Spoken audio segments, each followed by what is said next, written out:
Khulna Tigers এবং চিটাগাং কিংসের মধ্যকার ম্যাচের একটি ঘটনা আজকে সাকিব আল হাসানকে ফিরিয়ে এনেছে আলোচনায়।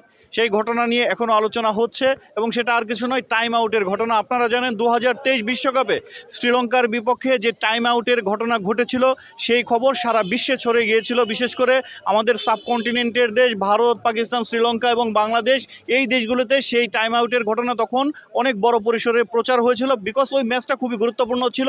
আজকে বিপিএলের ম্যাচে সেই একই ঘটনা ঘটেছে, যদিও ম্যাচের গুরুত্বের দিক থেকে আজকের ম্যাচটা অতটা গুরুত্বপূর্ণ ছিল না, কিন্তু মেহেদী হাসান মিরাজ তিনি বড় উদারতার পরিচয় দিয়েছে, যেটা সাকিব আল হাসান দেননি। কারণ বাংলাদেশের সেই ম্যাচটি ছিল আইসিসি চ্যাম্পিয়ন্স ট্রফি নিশ্চিত করার ম্যাচ, এবং সেই ম্যাচে বাংলাদেশ যদি হেরে যেত তাহলে পাকিস্তানে অনুষ্ঠিতব্য আইসিসি চ্যাম্পিয়ন্স ট্রফিতে বাংলাদেশ খেলতে পারতো না।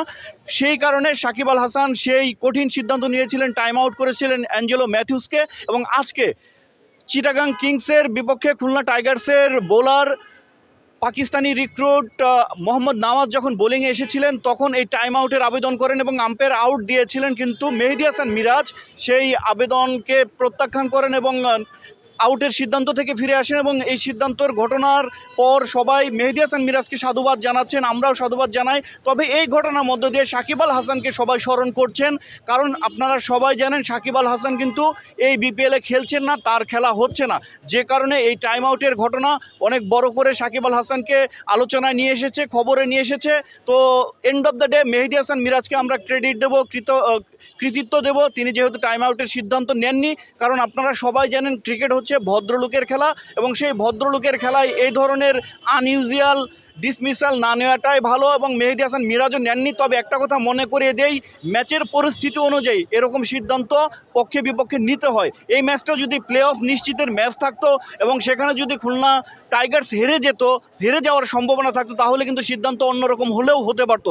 দর্শক, আজকে বিপিএলের মাত্র দ্বিতীয় দিন, গতকাল ওপেনিং ডেতে উপচে পড়া দর্শক ছিল, যেটা বিসিবি প্রেসিডেন্ট ফারুক আহমেদ কৃতিত্বের সাথেই বলছেন যে আমরা শেষ কবে এরকম ওপেনিং ডেতে এরকম দর্শক দেখেছি মনে পড়ছে না। এবং আমরা সবাই দেখেছি কানায় কানায় পূর্ণ ছিল, এবং তার কারণ ছিল ফরচুন বরিশাল এবং ঢাকা, এই দুটো দল কিন্তু এবার বিপিএলে দর্শক টানবে। কারণ আপনারা জানেন যে তামিম ইকবালের অনেক বড় একটা ফ্যান বেস রয়েছে, এবং সেই সাথে মাহমুদুল্লাহ রিয়াদ, মুশফিকুর রহিমের মতো তারকা সমৃদ্ধ প্লেয়ার রয়েছে।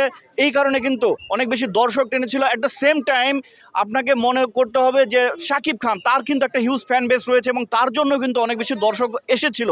এবং এরই সাথে রংপুর রাইডার্স, যারাও হচ্ছে বিপিএলের অন্যতম ফেভারিট একটা দল এবং সমৃদ্ধ একটা দল, যাদের নিজেদের হোম গ্রাউন্ড রয়েছে, প্র্যাকটিস গ্রাউন্ড রয়েছে, এবং তারা কিন্তু একই নামে খেলে যাচ্ছে, অনেকটা কুমিল্লা ভিক্টোরিয়ান্সের মতো।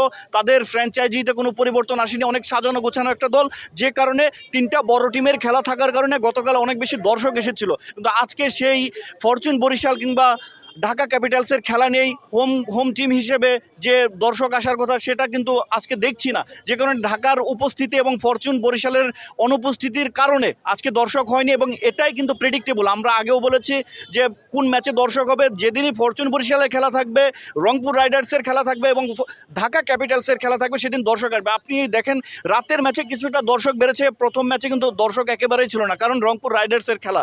এই হচ্ছে ঘটনা, থ্রু আউট দ্য টুর্নামেন্ট এমনই হবে। তবে সিলেট এবং চট্টগ্রাম পর্বে দর্শক বাড়বে, কারণ আপনারা জানেন যে ঢাকার বাইরে যখনই বিপিএল হয়েছে সেখানে দর্শকের পরিমাণ অনেক বেড়েছে। গুড লাক পেনের সফট অয়েল বেসড ইঙ্ক দেয় নিখুঁত লেখার আত্মবিশ্বাস। Good luck pen. Make your luck.